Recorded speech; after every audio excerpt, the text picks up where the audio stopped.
मोर sales.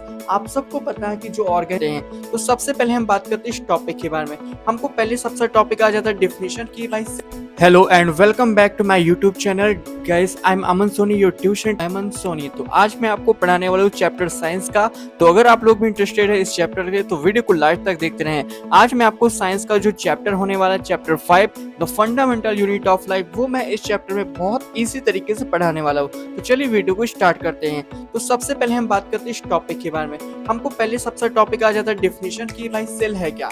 हम सब लोग जानते हैं कि सेल हमारी जो लाइफ है उसकी सबसे स्मॉलेस्ट यूनिट होती है, क्योंकि जो हमारा जीवन है वो सेल से स्टार्ट होता है और सेल ही वो बेसिक यूनिट होती है जो हमारी लाइफ को स्टार्ट करवाती है। तो चलिए जानते हैं।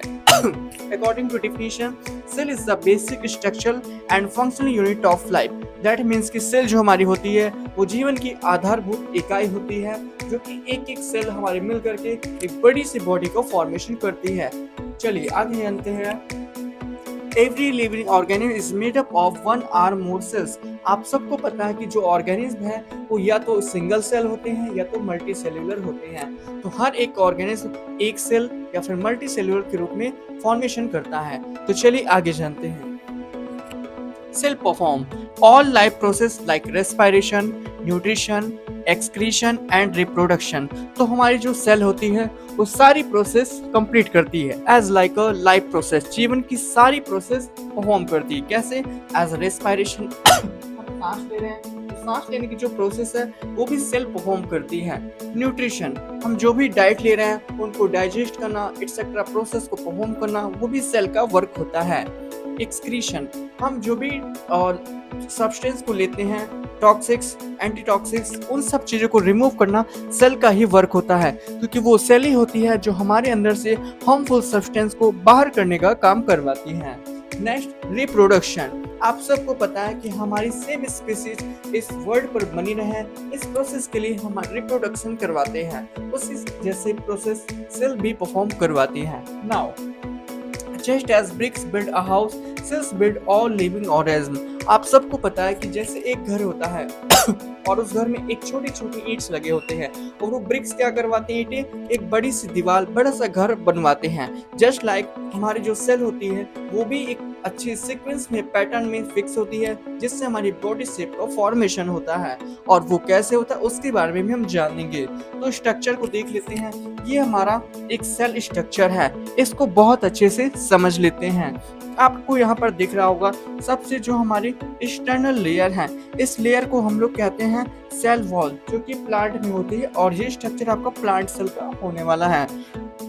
इसके अंदर जो एक और लेयर होती है उसको कहते हैं सेल मेम्ब्रेन। इसको क्या कहते हैं? Cell membrane. उसके बारे में भी हम जानेंगे आगे। इसके बाद हम अंदर जब आते हैं तो यहाँ पर हमारा तो न्यूक्लियस, जो न्यूक्लियस ही होता है जो बॉडी की ज्यादा मेन एक्टिविटीज को कंट्रोल करता है। नेक्स्ट, साइटोप्लाज्म, और उसके अंदर आ जाता है वैक्यूल। तो ये सारे सेल्स के पार्ट्स हो जाते हैं। आगे की स्टडी हम करने वाले। चलिए इनका टॉपिक स्टार्ट करते हैं। तो इतनी इन्फॉर्मेशन मिलने के बाद अब हम जानने वाले हैं डिस्कवरी ऑफ सेल, यानी कोशिका की जो खोज थी उसमें क्या क्या साइंटिस्ट ने अपना योगदान दिया था। चलिए जानते हैं। पहले हमारे साइंटिस्ट रॉबर्ट हुक, जिन्होंने 1665 में क्या किया था, इन्होंने observe the cork cells and coined the term cell. इन्होंने पहली बार बेटा मधुमक्खी के छत्ते में से कोशिका को फाइंड किया था और उसका नाम इन्होंने जो दिया वो सेल दिया, यानी कोशिका इन्होंने नाम दिया था। इसके बाद एंटोन वान लेवेनहॉक, इन्होंने क्या किया था, फर्स्ट ऑब्जर्व लिविंग सेल्स। पहली बार जीवित कोशिका की जो कोई खोज करता है वो आपके होने वाले एंटोन वान लेवेनहॉक। जी हाँ, तो इन्होंने पहली लिविंग सेल को सर्च किया था।